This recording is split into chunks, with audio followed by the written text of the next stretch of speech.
Umaasa si Governor Arthur Toto Defensor Jr. na matutukan ng administrasyon ang agrikultura at infrastructure projects sa Iloilo. Ito ang naging payag ni Governor Defensor kaugnay ng kanyang mga inaasahan sa sona ng Pangulo ngayong araw. Ayon kay Governor Defensor, hindi pinapabayaan ng administrasyon ang Iloilo. Nagpasalamat din si Defensor sa Administrasyong Marcos sa paglalaan ng pondo na nagkakahalaga ng 5.9 billion pesos para sa Halaur High Canal, konstruksyon ng tulay na nag-uugnay sa Panay at Guimaras at sa Rice Processing Center sa probinsya. Nais din ng gobernador na magkaroon ng pondo para sa Iloilo-Capiz-Aklan Expressway at pagpapalawak ng Iloilo International Airport sa susunod na taon. Here, being prioritized by the administration. Again, kita din sa Iloilo, maayong gid para sa aton kung matagaan natin focus ang agriculture.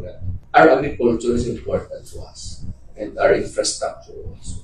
Si Iloilo Governor Toto Defensor. Para sa sona ng Pangulo, ang ikalimang yugto special coverage mula sa DYRI, RMN Iloilo, Radyoman Maggie Maleriado, Tatak RMN. RMN Network News.